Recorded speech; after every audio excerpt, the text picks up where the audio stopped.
Hi everyone, and welcome to Tips for Tuesday. I'm sorry I got to you guys so late, but it was a busy day and I'm here now. So I thought, well, what am I going to talk about? So I thought, well, okay, I'm going to talk about sleeping and what might help you sleep better. So first off, if you're like me and have a hard time sleeping at times, some things I suggest are to no electronics an hour before you go to bed. And if you're really having a hard time, I personally take melatonin, usually about 10 milligrams, but always start out lower and then work your way up. There's many different varieties of melatonin, and it's kind of like you would want to just try one thing and see if that works, and if that doesn't work, try a different type, maybe an extended release or a gummy, see what works for you. Also, a nice warm bath for me sometimes really helps me relax. Writing in a journal, just kind of reflecting on the day, what worked, what didn't, what am I grateful for. That really helps relax you and be thankful. Another thing that I find for me is to have my silk pillowcase. There's nothing like it, I'm serious. So why silk? Okay, so here's cotton and here's silk. So I'm in my daughter's bedroom because I really like it in here. It's nice and quiet. And she has a really cute pink pillowcase. But this pillowcase is made from cotton. And what cotton does, it's great for many things, but when you're older and more mature, cotton is going to soak a lot of your moisture away from your skin. Silk does not do that. I can't remember the exact, I'd have to look that up, and I'm sorry I'm not prepared for that, but you can look on my website and it'll tell you.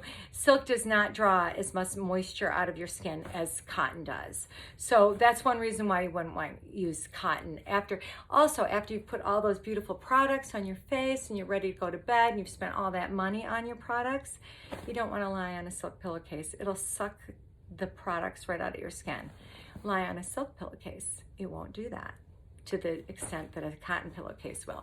Also, silk is an auto regulator, meaning it'll help keep you either warmer or cooler depending on what your temperature is in your body. It's hypoallergenic because the fibers are very, very close together, so the dust mites aren't as easily, they can't easily get into the fabric.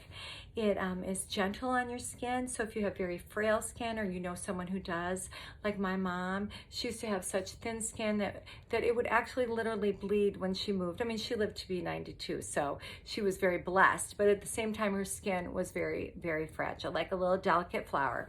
So the silk pillowcase really prevented her skin from shearing or pulling, which caused those little tears in her skin. So you want to, if someone you know or yourself has very frail skin, you'd want to use a silk pillowcase. Also, a silk pillowcase can be washed, especially 25 momi. So what's the difference between a 16 momi and a 25 momi? So momi is a form of weight, and so a yard of fabric from China, it's about a yard. They weigh it. If it's 16 momi, that's lighter silk. If it's 25 momi, that's a heavier fabric of silk. So our silk pillowcases are 25 momi. So what that means for you is that you can wash them in the washing machine because they will last. The other nice thing is you can dry them. I dry mine. The one thing that could happen if you dry them is that they lose their sheen a little bit. But for me, the convenience of putting them in the dryer outweighs the sheen. That's a personal thing. But you certainly can hang them up and dry them, and they come out beautiful and shiny and all that. So the other thing, when you are buying a pillowcase, look for a pillowcase that does not have a zipper. So if you decide you want a silk pillowcase, make sure that it doesn't have a zipper, because who wants to sleep on a zipper? I don't think anybody. Secondly, a lot of these silk pillowcases are half silk, half cotton. You don't want that either.